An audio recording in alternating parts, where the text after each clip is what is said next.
Lignes de haute tension, téléphonie mobile, antennes relais, Wi-Fi, WiMAX font désormais partie de notre vie quotidienne.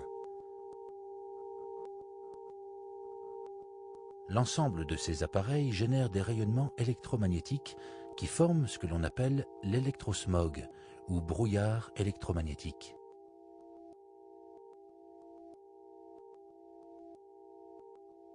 Depuis 30 ans, cette pollution électromagnétique ne cesse de croître.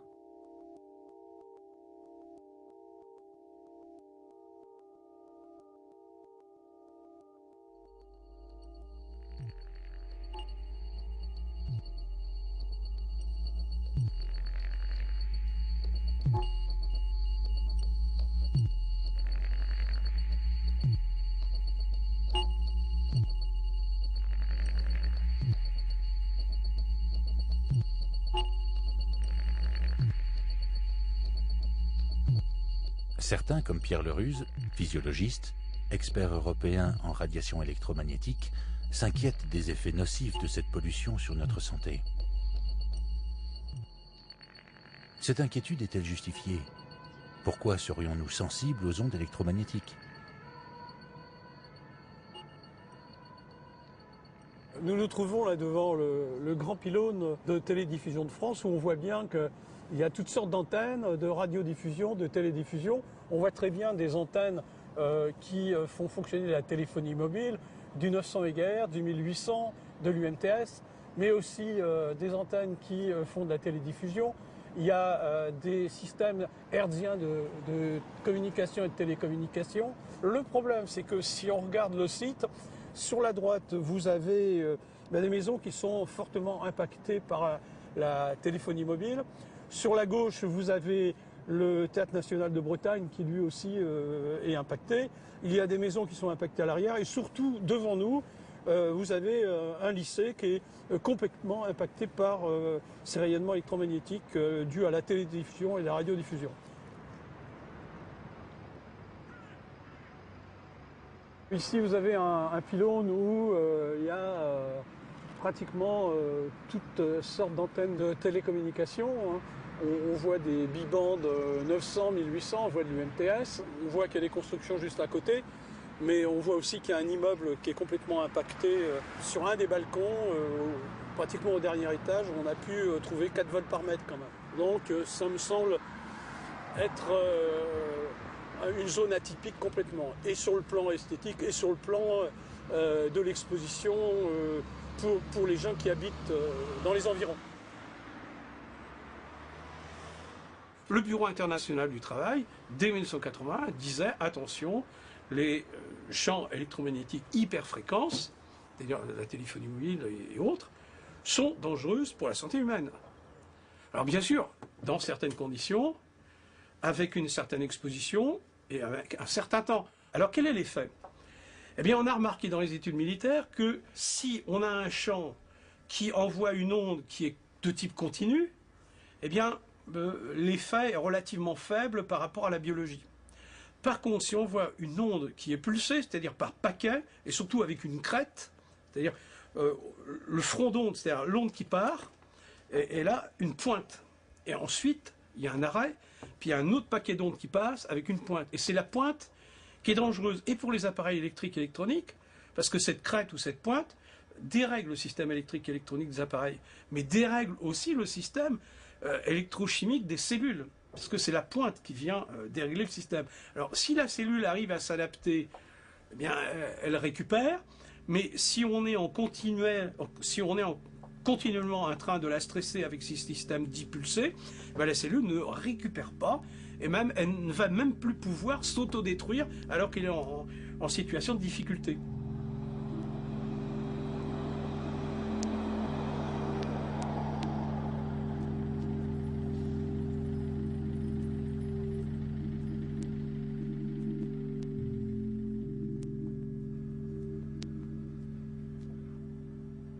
Bien là, on est en position avec un appareil qui s'appelle un spectre, qui permet de mesurer l'énergie dégagée par les activités de téléphonie mobile par exemple, et de voir un petit peu comment fonctionnent d'autres appareils comme des systèmes Wi-Fi, le téléphone portable éventuellement ou ce qu'on appelle le DECT, c'est-à-dire le téléphone sans fil. Là, il y a un système Wi-Fi. Pour l'instant, il n'est pas activé. Sur mon ordinateur, je vais aller lui demander de faire des recherches pour voir si j'ai reçu des messages. Voilà, c'est parti. Et on va voir comment ça va évoluer. Voilà, tac, vous avez vu? Le pic a monté brutalement. Et on est pratiquement monté à 0,7 volts par mètre. On va voir si il nous récupère un certain nombre de messages. Et on va voir si ça augmente encore. Bon, ben ça y est, il a grimpé pratiquement d'1 volt encore. Donc là, on est à pratiquement 2 volts. Donc c'est pas anodin. Là, il y a un téléphone DECT. Voilà, tac, vous avez vu, le pic est apparu. Et c'est un DECT, c'est un téléphone sans fil. Et le pic est relativement important. Je vais le rapprocher. On va bien voir ce que ça donne. Hein. Et ça monte encore. On approche pratiquement d'1,4 et on va voir que ça va évoluer petit à petit. On va passer à 2,5 volts par mètre. Donc en brut, on a entre 4 et 5 volts par mètre quand même. Si on se rapporte au rapport Tamino, qui est le rapport du Parlement européen, il est clair que tout globalement, tout compris, lui, il préconise 1 volt par mètre. Donc on est largement au-dessus. Et pour le portable, c'est exactement la même chose. L'autre chose qu'on peut faire pour le portable, parce que pour celui-là encore, on n'a pas d'indication sur le DAS, c'est-à-dire le nombre de watts par kilo que vous recevez dans la tête. On imagine que le cerveau fasse 1 kilo. On reçoit une puissance, c'est-à-dire en watts, donc un échauffement. Et alors, ceux qui ont des DAS faibles, c'est parce qu'il y a beaucoup d'électronique dedans, qu'il y a des systèmes de protection avec, si vous voulez, des systèmes absorbants, et que c'est de la qualité. Sauf que quand même, au Grenelle des antennes, et en particulier l'AFSET, qui est l'Agence française de sécurité sur la santé et l'environnement et le travail, ont recommandé clairement d'abaisser les DAS le plus possible, et de vendre du matériel de qualité. Il y a les portables qui émettent 50 volts par mètre. Alors si vous l'avez contre l'oreille, bon, c'est pas très, très agréable. Si vous l'utilisez dans votre voiture, il va émettre 100 volts par mètre parce qu'il cherche à faire sortir ses rayonnements. Et comme il est dans une caisse en ferraille, c'est-à-dire une caisse de Faraday, il a du mal à sortir. Dans les trains, dans le métro, dans le bus, c'est pas recommandé, quoi. Et alors, il y a un petit problème aussi avec le portable. Si on prend son portable et qu'on le rapproche, vous voyez, de mes lunettes, vous avez des beaux cercles. Eh bien, ça fait du courant induit dans les parties métalliques. Donc, l'œil est atteint aussi. On appelle ça l'effet Zaret. Et ça peut aller jusqu'à la cataracte. C'est décrit dans la littérature.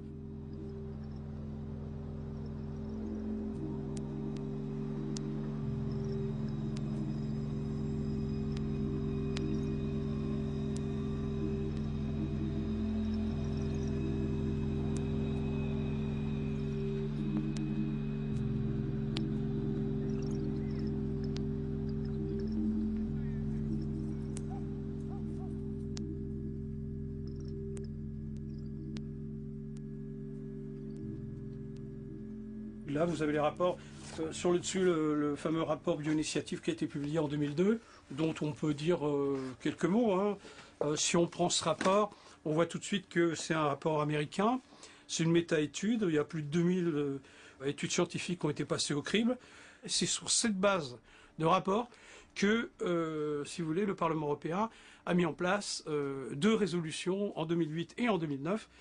Disant quoi? Disant que, bien tout simplement, les normes actuelles étaient complètement obsolètes. Pourquoi? Bien parce que dans ce rapport, si on regarde le résumé, vous allez voir que c'est quand même un rapport qui est relativement important parce que il parle bien sûr de beaucoup de choses. Il parle de la normalisation, il parle de la génotoxicité, c'est-à-dire les problèmes qu'il y a avec les ruptures de brins d'ADN qui sont démontrés, qui parle des cellules et du stress, c'est-à-dire les fameuses protéines de stress, qui parle des tumeurs cérébrales, des neurinomes acoustiques, c'est-à-dire des tumeurs du nerf acoustique, qui parlent de la mélatonine, de la maladie d'Alzheimer, des travaux qui ont été faits chez l'animal. Donc, si vous voulez, ce rapport est très complet. Il met en évidence quoi? Il met en évidence au moins 2 choses.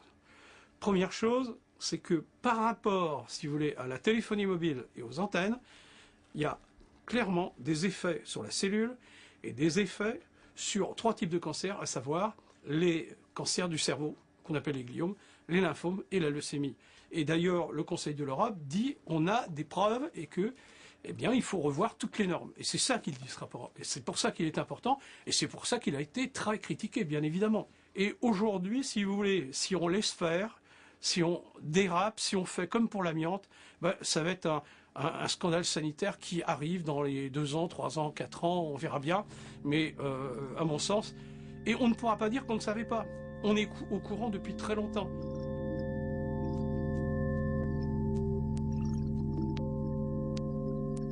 Aujourd'hui, on s'inquiète que les ondes électromagnétiques dites artificielles soient la cause de nombreuses maladies chez l'homme. Or, les ondes électromagnétiques ne sont pas seulement émises par les appareils électriques. En effet, l'homme, la nature, la Terre, tout notre environnement baigne dans des champs électromagnétiques naturels. Mais quel rôle ces ondes ont-elles sur les mécanismes du vivant? Peut-on envisager qu'elles puissent être bénéfiques?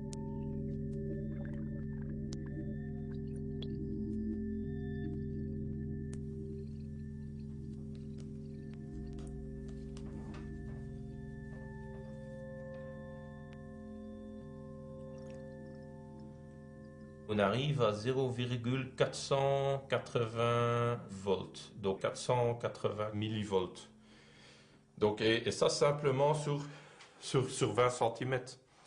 Hein, donc c'est quand même assez impressionnant. Donc ça c'est une petite expérience qui montre que la vie est plus que simplement de la chimie, c'est aussi l'électricité, du magnétisme et tout ça.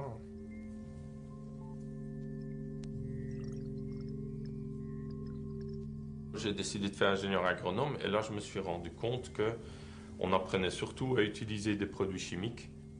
En Belgique, on nous apprend après chaque pluie, on pulvérise avec des antifongiques, des produits chimiques. Et comme en Belgique, il peut parfois pleuvoir toutes les semaines, ça fait beaucoup de traitements.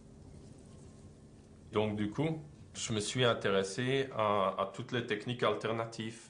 Et donc par exemple l'influence de la musique sur les plantes. Donc j'ai fait une expérience dans la serre de l'université de Gand, en Belgique, où j'ai stimulé certaines protéines qui stimulent la croissance avec certaines fréquences sonores. Donc avant le traitement, ces rosiers étaient vraiment malades et il avait toutes des feuilles comme ça, vraiment en très mauvais état, à moitié jaune, tachées. Et après un mois, c'était comme ça. Ouais, voilà. Donc ça c'est avant, disons. Ah, c'est un peu extrême. Hein. Après un mois, donc... C'était vraiment impressionnant. Ce sont des musiques très spéciales, c'est des sons, c'est des fréquences qui sont conçues en fonction des protéines et des gènes qu'on veut stimuler. C'est une sorte de ondes de résonance. Hein, ça va entrer en résonance avec ce processus de biosynthèse des protéines. Donc j'ai fait toute une étude bibliographique de tout ce qui existait dans le monde ou ce que j'ai trouvé sur l'influence de fréquences sonores sur les plantes. Et là, un jour, dans un article, j'ai lu que le son, ce n'est pas qu'une vibration mécanique, c'est aussi une onde électromagnétique.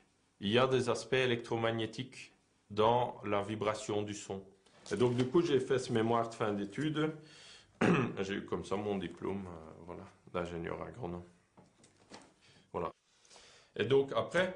Je me suis aussi intéressé aux recherches de Lakowski. Ça va dans le même sens. Lui, il a écrit un livre, L'oscillation cellulaire.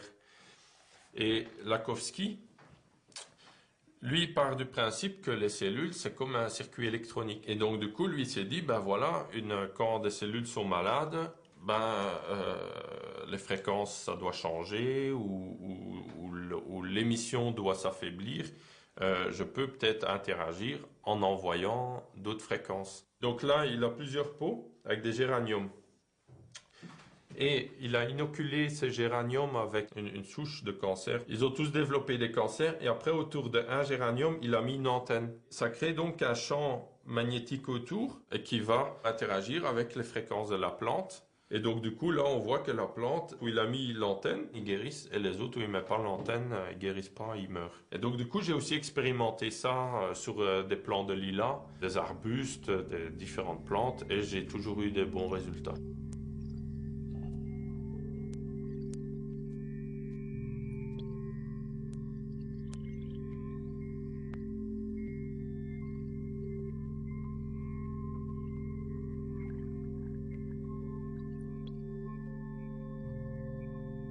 C'est quand même en France un des premiers pays où ils ont fait une recherche officielle, on pourrait dire, hein, une thèse sur l'influence de l'électricité ou de l'électroculture, on appelle ça. Moi, je prends comme ça au hasard. Hein. Les plantes électrocultivées, donc la menthe électrocultivée, ben, ils ont tous une teneur en huile essentielle beaucoup plus élevée. Par exemple, là, 1,5% le témoin, 2,5 le traité électrocultivé. Donc la plante est plus grande et tout, mais elle est aussi plus dense, elle a plus de matière active. En agriculture, on est resté encore toujours aux produits chimiques, toujours produit, et qu'on peut aussi utiliser les propriétés électriques et magnétiques. Donc là, ça c'est un gros aimant que j'ai enveloppé de cire d'abeille, et après j'ai créé une antenne aussi qui fait 7 spires. Et donc l'idée là, c'est de capter des ondes qui nous entourent et par la construction de ce condensateur, d'amplifier ces ondes et de les filtrer aussi, d'améliorer les qualités par la cire d'abeille et le champ magnétique et le cuivre, et de réémettre dans le champ.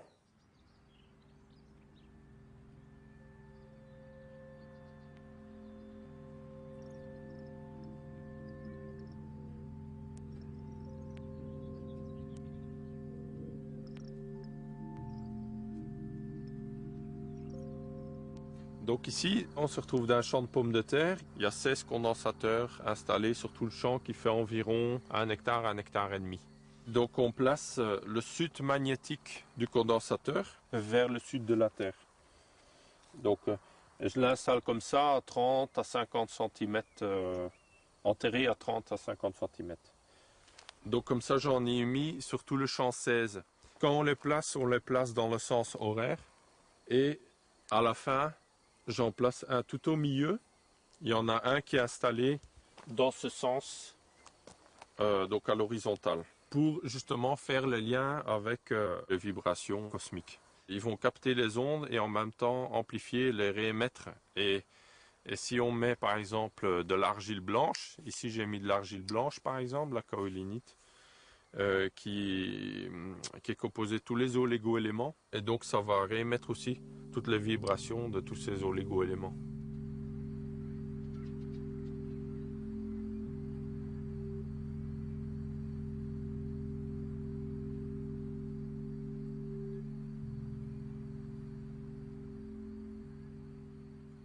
Les premiers appareils que j'ai fait comme ça, c'était l'année passée, en 2009.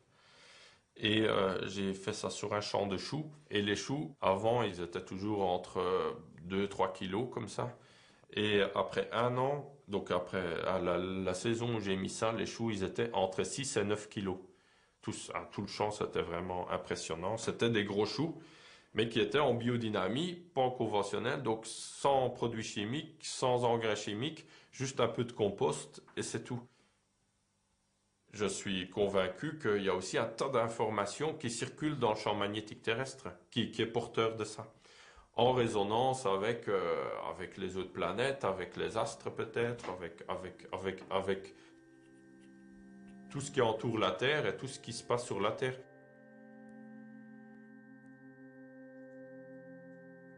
Les recherches comme celles menées par Georges Lakhovsky se basent sur l'idée que la cellule est l'équivalent d'un circuit électronique qui émet et capte des ondes électromagnétiques.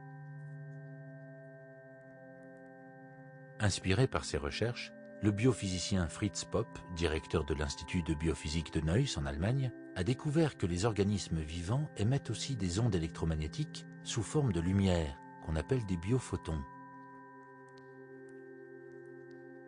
Aujourd'hui, des scientifiques comme Roland van Virk poursuivent ces recherches et sont capables de mesurer ces biophotons.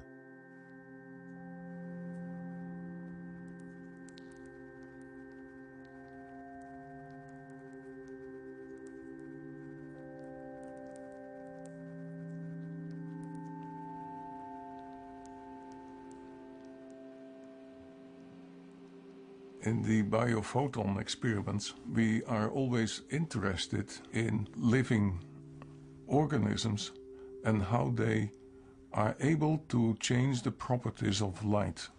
And that is what the photo multiplier device is doing.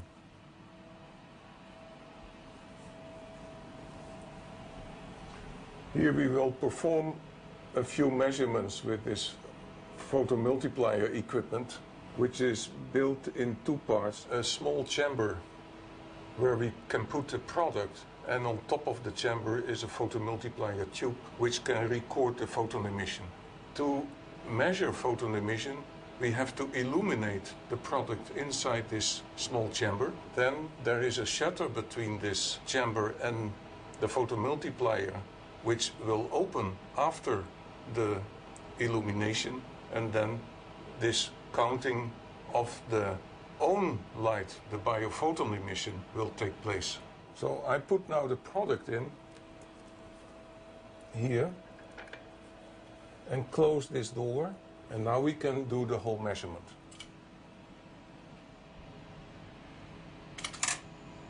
And now the measurement starts. So this is the light emission from the product. The product is a green leaf, so it has a very high light emission, and that's because of the chlorophyll in the leaf.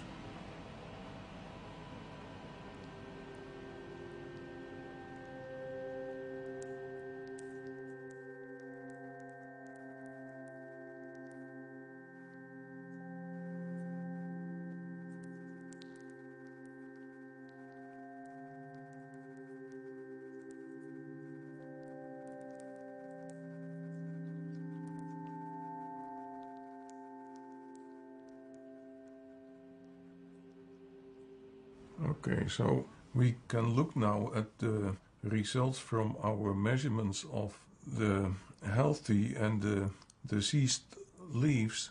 And in fact, what is important is that the healthy product is the highest curve of these. And it is important to see that this production of photons is slowly decreasing.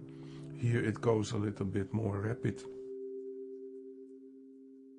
Now, if we look at the diseased system, it is the yellow system, then it is not only less, it is more than 10 times less, but also the slope which the light is emitted is much faster.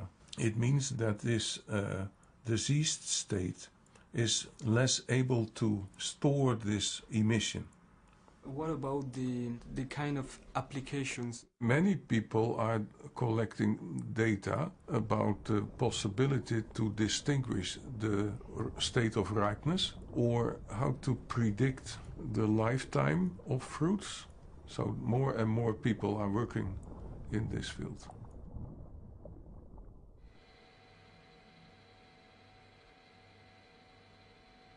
In this device, we measure the photon emission of the hands. These tubes are extremely sensitive for measuring human photon emission, and they also cut off at 650 nanometers so that we have no involvement of heat, so that we're sure we're measuring photon emission. So I will start the measurement now.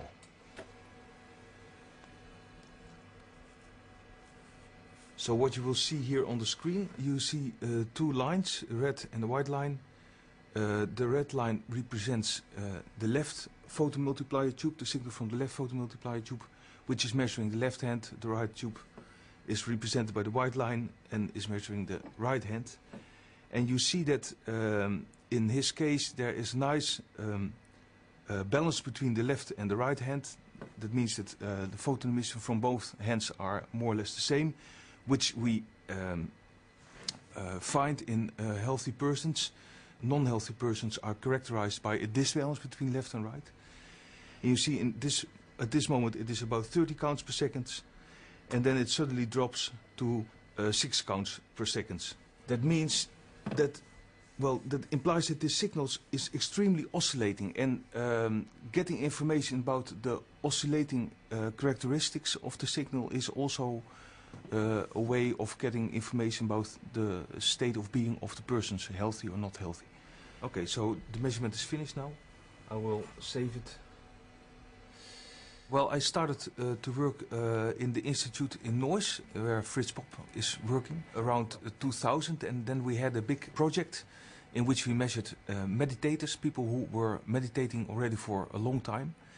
And the hypothesis was that people who meditate, they will come in a more relaxed, more coherent state, and that might be reflected in photon emission. And you could indeed see, and it is published in a couple of papers, that there is a decrease in photon emission when people meditate. So meditation has an influence on photon emission.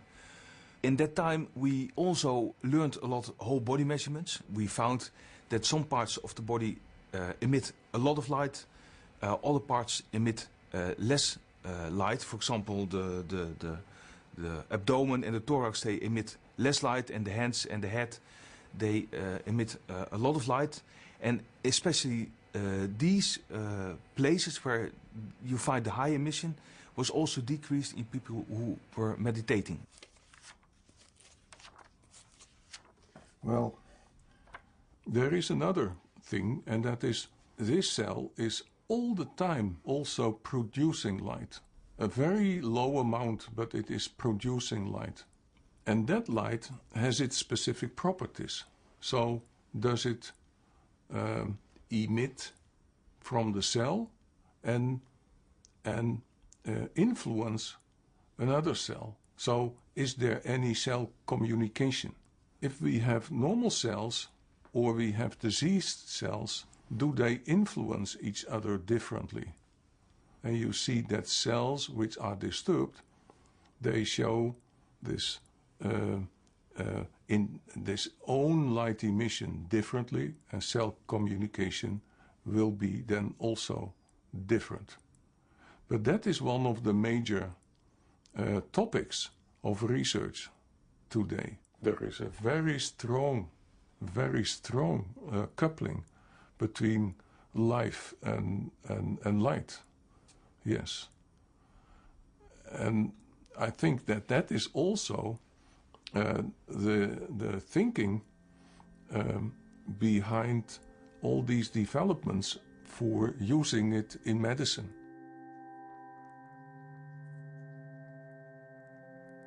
En travaillant sur les biophotons, Fritz Popp a également découvert que les plantes possèdent des systèmes de méridiens qui acheminent l'énergie lumineuse.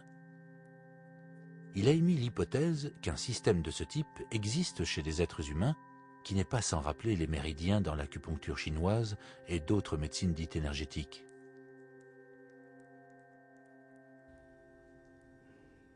Das ist eine Aufnahme mit Fotopapier, das heißt, es muss im Dunkeln passieren. Wir haben rote Dunkellichtleuchten. Ich mache das Licht aus, lege hier ein Fotopapier hin. Sie müssen Ihre Fingerspitzen drauflegen, anschließend die Füße. Okay? Dann mache ich das Licht aus. Achtung. Gut. Okay? Also wie immer möchte ich zuerst das Bild Ihnen erklären und festlegen, welche Problematik dahinter steckt. Wir haben 3 Ebenen, die man auf den ersten Blick sieht. Das ist einmal das Kopffeld, das unter Spannung steht. Zweitens, daraus resultiert durch die Leere hier eine Rhythmusstörung innerhalb des Schlafes, also der Schlaf ist nicht rhythmisch. Und drittens, durch die Schwäche, die sich hier zeigt, ist das hormonelle System insgesamt, besonders das, was von oben gesteuert wird, in Probleme. Und wir wollen hier versuchen, erstens einen Ausgleich zu bringen und zweitens eben das, was hormonell in der schlechten Bewegung ist, wieder in Bewegung zu setzen und schauen dann, wie sind Ihre Beschwerden, beziehungsweise wie ist diese Phänomenologie. So, ich behandle meine 4 Punkte jetzt an der Stirn. Und jetzt werden die Punkte mit Licht behandelt. Ist alles in Ordnung? Ja. 1982 habe ich sehr intensiv mit Professor Popp angefangen. Wir haben die Kristalle getestet, wir haben das Licht getestet, wir haben durch seine Methoden der Biophotonenforschung konnten wir sehen, dass das eine Realität ist. Das heißt, dass vom Körper eines Menschen in der Tat verstärkte Biophotonenemissionen möglich sind. Und wir experimentierten dann mit großen Folien, mit großem Licht, was aber zur Folge hatte, dass das sehr lange dauerte. Und so kam die Farbpunktur ins Spiel, die wir heute benutzen. Und wenn ich das mal zeigen darf, Wir haben hier ein Glas entwickelt, das einen exakten Schliff hat und damit eine kohärente Therapie möglich macht. Eine Therapie mit kohärentem Licht.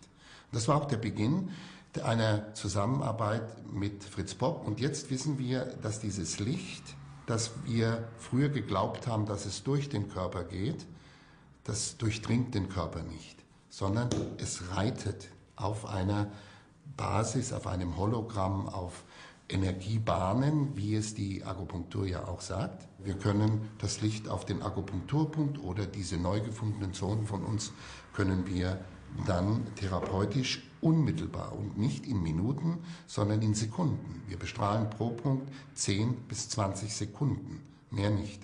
Weil das reicht ja aus, weil Lichtgeschwindigkeit, also das muss dann schon von dieser Seite auch betrachtet werden.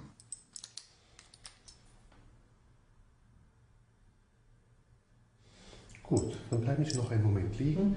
Das Zweite war dann, wir beobachteten, dass das Licht gut ist und dass wir auch Regulationen haben, aber bei vielen Patienten ging es nur bis zu einem gewissen Grad. Dann hörte das auf. Wir konnten nicht die tiefen Beschwerden beeinflussen. Und dann kam die Idee, dass man das mit Gehirnwellen macht, weil wir wussten, dass jeder Schmerz eine Bewusstseinssache ist. Also eine Sache des individuellen Bewusstseins. Und dieses individuelle Bewusstsein wird ja gebildet in unserem Gehirn durch den Thalamus, so nennt sich das, Sehhügel. Und dieser Thalamus, dort entstehen auch diese Hirnwellen. Und wir experimentierten über Punkte wieder, diese Wellen abzufahren, also Beta-Wellen, Alpha-Wellen und so weiter. Und das war ein zweiter Durchbruch, die dann dazu führte, dass wir in dieser Topographie, die wir ja erstellt hatten, körperlich, plötzlich seelische oder psychische Phänomene fanden oder Phänomenologien, die darauf hinwiesen, dass dieser Mensch eben nicht in seinem Körper primär erkrankt ist, sondern mehr aus dem psychischen Bereich heraus sich diese körperliche Krankheit entwickelt hat. Müssen halt mal schauen. Schauen wir mal, was hier los ist. Genau. Dankeschön. Also, wir haben eine Therapie gemacht nach der Phänomenologie dieses ersten Bildes, um zu erfahren, ist es möglich, etwas zu befreien. Und nach diesem Kontrollbild, und das sieht man ja sehr deutlich, die Füße sind wieder da, das Ganze ist stärker, ist ausgeglichen, wenn man das hier sieht, dann bedeutet das, dass das Gehirn darauf geantwortet hat. Die Frage ist jetzt, wie fühlen Sie das jetzt im Kopf? Sie hatten den Druck im Kopf, Sie hatten Kopfschmerzen. Wie ist das jetzt? Das ist etwas erleichtert. Erleichtert. Der Druck ist erleichtert. Der Druck ist erleichtert und man kann davon ausgehen, dass er wahrscheinlich in der nächsten Stunde sich abbauen wird. Und ich würde sagen, dass man sich in 8 Tagen wiederzieht, um ein neues Bild zu machen, um zu sehen, wo Sie dann stehen. Ich Ihnen okay? berichten, wie ich schlafe. Ja, genau.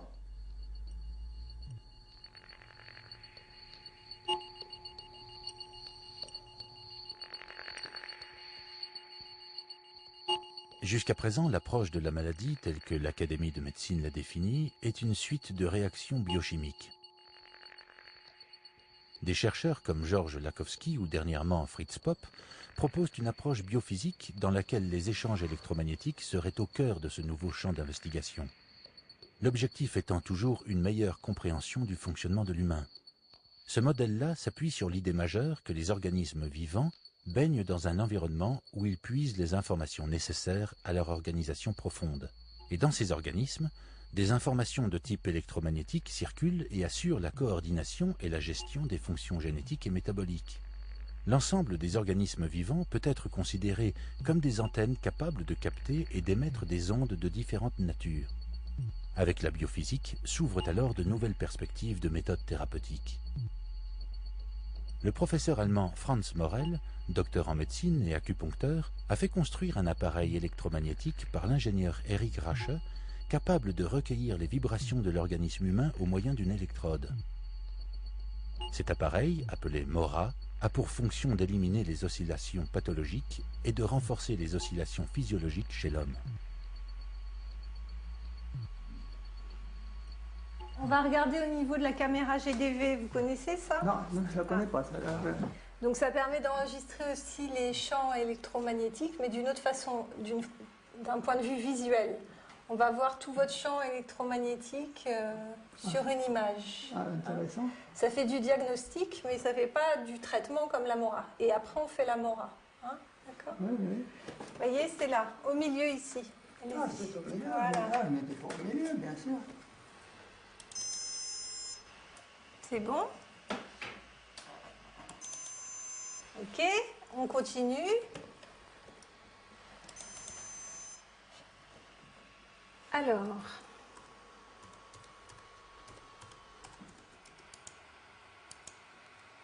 voilà, donc ça c'est vous. Moi.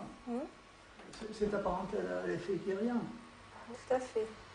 Donc là, il y a ce gros défect énergétique, puisque le bleu, normalement, doit se continuer tout le long du corps. Et là, on voit qu'il y a vraiment un trou. Donc l'énergie, là, elle est absente. Oui, madame, nous avons mis en évidence que j'avais du mercure. Je le savais, je l'ai fait analyser. Je suis normalement 20% au-delà du commun des mortels, de la statistique nationale. Mais elle a trouvé notamment qu'il y avait du plomb qui était emmagasiné. Bien, figurez-vous que ce plomb est emmagasiné depuis 70 ans. J'ai travaillé comme mécanicien d'aviation entre 1936 et 1940. Après, je suis passé à l'électronique, télécommunications, c'est pour ça que je connais bien le système en général. Donc, terminé pour le plomb. Ben, ce plomb était emmagasiné depuis 70 ans. On va rechecker un petit peu tous vos points d'acupuncture aujourd'hui, oui, pour voir si tout est bien. Si vous Puis voulez. après, on revérifiera le mercure, le plomb. Donc là, c'est le point des lymphatiques. Là, c'est le point poumon. Donc là, on va au gros intestin. Donc là, tous ces points autour de 50, ils sont bien, hein. C'est normal. C'est pas mal du tout, hein, pour l'instant.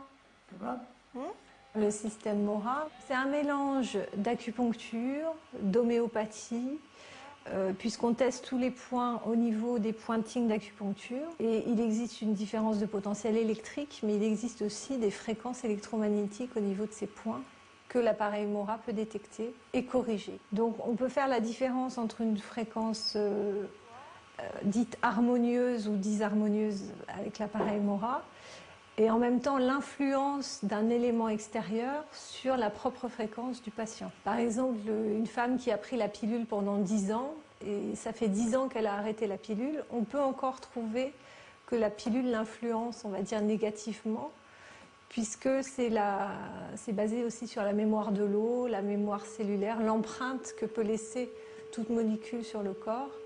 Et c'est à ce niveau-là qu'on travaille, c'est pas au niveau de la molécule physique en elle-même, c'est plus au niveau de l'empreinte énergétique de cet élément qui perturbe la personne. Au niveau, par exemple, des métaux lourds, au niveau de détection des vaccins qui pourraient perturber au niveau électromagnétique, qui permet également de voir s'il y a des intolérances alimentaires qui ne sont pas forcément détectées d'ailleurs aux analyses de sang, puisque j'ai fait des tests en dosant des IgG, par exemple anti-gliadine pour l'intolérance au gluten, où on ne trouvait rien du tout, la normalité. Et en testant avec la MORA, on voyait qu'il y avait un problème avec le gluten, notamment chez les enfants, qui, en supprimant le gluten, n'avaient plus d'eczéma, alors que les tests sanguins étaient normaux. Donc c'est un moyen énergétique de prévenir, voire de guérir parfois certaines maladies, en sachant qu'il faut rester prudent quand même sur le terme de guérir, mais je préfère parler de prévention et une amélioration de la fonctionnalité du corps au niveau énergétique. Elle est où votre cicatrice ? Elle est là, ouais, ça se voit. Donc l'énergie, elle passe moins bien. Donc là, on va mettre un programme spécial pour améliorer l'état énergétique des cicatrices. Donc là, on envoie des fréquences qui vont corriger la cicatrice. Voilà. Donc, ce qu'on va faire maintenant, on va retester le mercure, le plomb. Donc là, on envoie la fréquence du mercure et on teste. Donc on voit que le point de 47, il passe à 46. Donc le mercure, ça y est, c'est bon, c'est réglé. Bon. Alors par contre, le plomb, c'est pas encore réglé. On teste la bonne inversion de fréquence jusqu'à ce qu'on trouve celle qui corrige le point. Voilà. Là, ce qui vous corrige, c'est 0,3. Donc, on était à 2 la dernière fois. Oui. Donc, il n'y a presque plus rien. Hein, c'est des traces. Donc là, maintenant, je vais vous envoyer cette fréquence. On envoie simplement la fréquence inversée du plomb à 0,3. Ce qu'il corrigeait la dernière fois, c'était le coefficient 2. La fois précédente, c'était le coefficient 5. Donc là, maintenant, on arrive à 0,3. Donc, c'est presque... c'est fini, quoi. Et le mercure, la dernière fois, ce qu'il corrigeait, c'était le coefficient 4. Et là, c'est terminé. Donc, le mercure, par contre, ça a été plus vite que le plomb. Alors, donc on va vérifier que c'est bien. Donc voilà, c'est bien. Il est même surcorrigé, mais c'est pas grave, puisqu'on l'a fait exprès. Alors, on retourne à la caméra GDV. On va vérifier.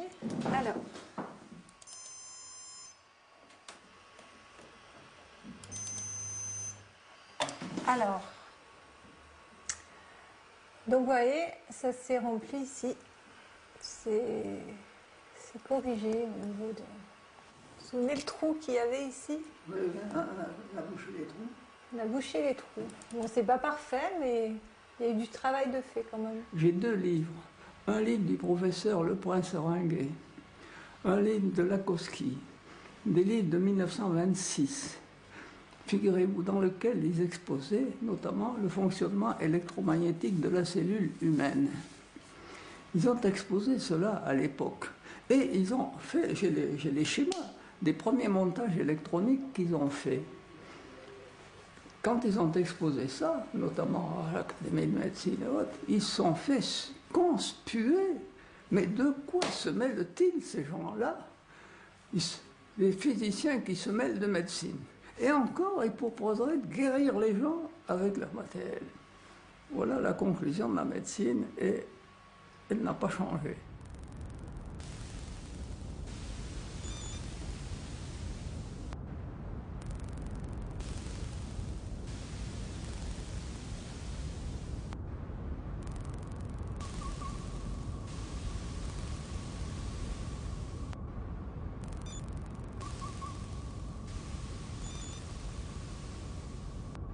Georges Lakowski est né à Minsk, en Russie, et puis il y a passé un certain nombre d'années.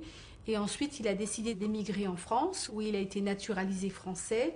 C'était donc un ingénieur des ponts et chaussées qui a inventé un tire-fond. Le tire-fond, c'est une vis qui sert à fixer les rails des voies ferrées.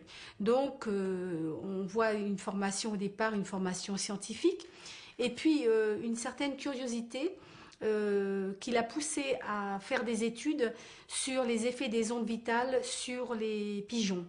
Donc les pigeons qui étaient désorientés par les antennes émetteurs de radiotélégraphie.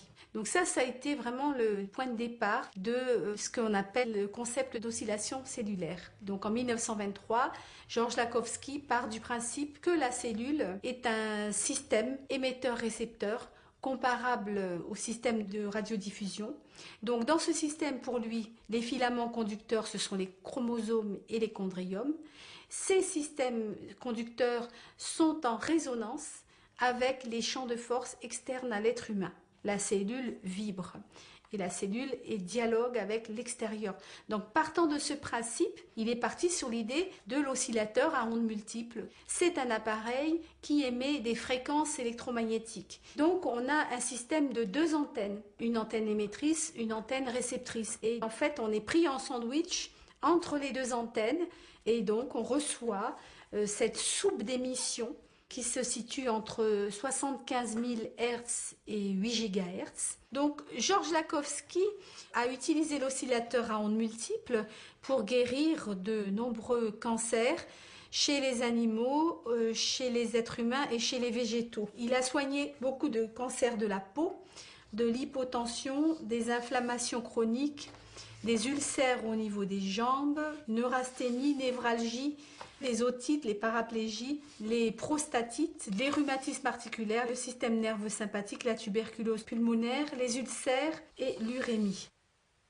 Ici, la cellule comprend les fréquences électromagnétiques de l'oscillateur Lakhovsky parce que il y a les métaux qui interfèrent et puis donc la résonance avec les planètes, la résonance avec le cosmos. C'est ça la différence fondamentale. C'est un appareil donc qui est revitaliseur parce qu'il nous remet en résonance avec nos propres fréquences d'origine liées à l'univers, aux planètes.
La photographie énergétique représente effectivement des champs énergétiques autour du vivant, tous les champs énergétiques autour du vivant. Ce sont des champs qu'on n'arrive pas tout à fait à déterminer, on ne sait pas exactement encore de quoi il s'agit, même s'il s'agit d'un phénomène électromagnétique, et ils sont captés de manière tout à fait spontanée dans le noir absolu, avec un négatif et la plante simplement posée sur le négatif. L'induction se fait par machine, on induit un courant qui suscite en quelque sorte une réponse de la plante. Alors c'est à la fois un phénomène de résonance et de réponse. Et ce que j'ai découvert était surprenant. J'ai découvert des images miroirs du cosmos, en fait. Des constellations, des trous noirs, des étoiles filantes. C'était absolument extraordinaire et tout ça était contenu simplement dans le champ lumineux existant.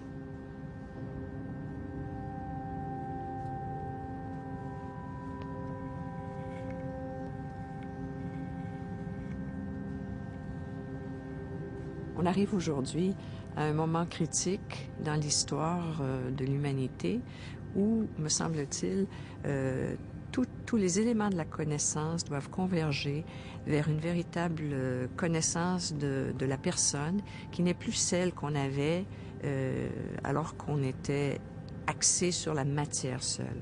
Ça n'est plus nous ne sommes pas seulement un ensemble d'organes, un ensemble de virus, un ensemble de bactéries, même si ces choses sont fascinantes parce qu'elles vont vers le très petit, mais nous sommes aussi des corps qui diffusons la lumière et qui diffusons l'information à travers nos champs énergétiques.